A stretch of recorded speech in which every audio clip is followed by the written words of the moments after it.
because I do understand there's other components that could be going into an award, such as merit. But will students who have filled out a FAFSA and who are currently eligible be considered the same way if this amendment passes and an individual who falls under this amendment, would they fall under the same criteria in evaluating how these scholarships are awarded through you? Representative Haddad. Thank you for the rephrasing of the question. I think, in the end, I think that in terms of determination of need, these students will have a very similar process as the FAFSA form. The FAFSA form, of course, requires that the student have a Social Security number. That is not possible. What they've done in other states is they have replicated the FAFSA form as a state form. They do their level best to verify it in the same way that they verify the information from the FAFSA form. But that really just yields an expected family contribution, a measure of need, and then the Financial Aid Office uses that together with their enrollment process to offer an award to the students. I expect that measure of need would probably be very similar to what is measured in the FAFSA form. I have no reason to expect that would be any different.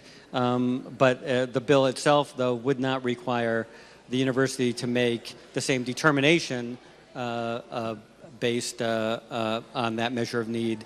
That determination would be retained by the university to make those decisions. Through you, Madam Speaker. Representative Candelora. Thank you, Madam Speaker, and I appreciate the answers to my questions. And I think that's unfortunate. And this is what I struggle with under this bill. Similarly, when we had addressed the issue of in-state tuition for illegal immigrants, I did not support it. In part, I understand there's a fairness issue that people pay in. But there's also an obligation to our current residents in the state of Connecticut.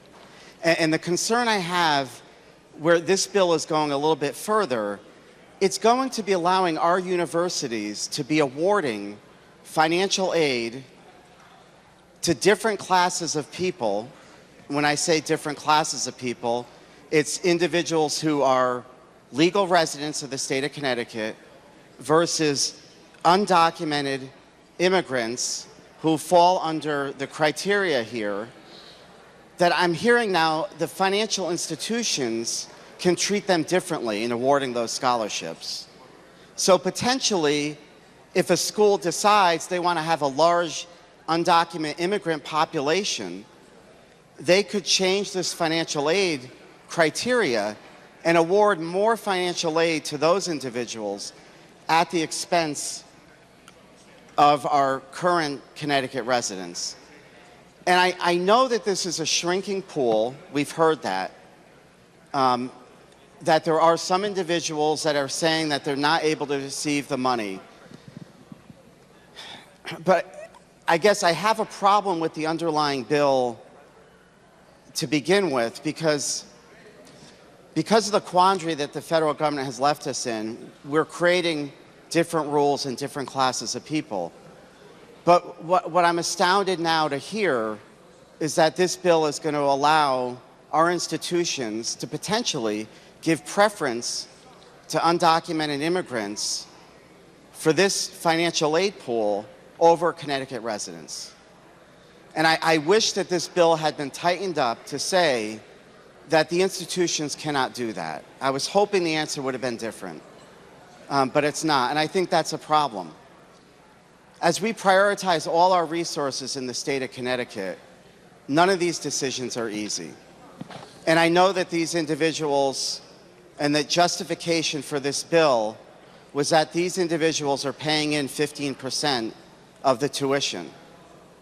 But what I think everybody in this chamber needs to realize, by a vote here today, you are saying that the individuals are potentially going to have preference over Connecticut residents. And that's the sticking point. Because if this was sold to us as being fair, that they're paying in 15% and should be treated the same way as Connecticut students who are also enrolling, I can understand that argument. But to give the institutions now the discretion to say, if you want, you could give more money to undocumented immigrants over Connecticut residents. If that's what you choose to do, you can do it. And that's what this bill is doing. And I think that the bill certainly should put everybody on the same playing field. And it gets back to the point, this overall philosophy of how we handle illegal immigration in our state of Connecticut. We are being forced to create two systems. When I worked in the Pennsylvania legislature, it was sort of interesting because we passed laws based on, they have different classifications of cities. So actually, when they pass a law, Pennsylvania and Philadelphia is treated differently than, say, a suburban town. And they actually have different criminal elements that are established. And I thought it was sort of interesting. But it creates these two tiers, these two separate structures, these two rules that we're operating under. And this has always been one of my concerns with dealing with illegal immigration. They don't operate under the same rules. We have bills coming before this chamber that's going to allow individuals who are undocumented to be exempted from getting vaccinations. Now, we all have our opinions on that, the underlying issue of vaccinations, but we're creating a different set of rules. And that's what we are doing here in order to enable them to get into qualifying for scholarship money. But in setting these rules to allow them in, we're also going to change the rules for the foundation of how that money is being distributed. And I would argue that's not fair. That's not fair to our Connecticut residents. And so therefore, I will be voting no on this amendment. I look forward to the rest of the discussion. But I think in fairness to our taxpayers, to our hardworking students, we should be putting forth a bill that puts all students on the same playing field.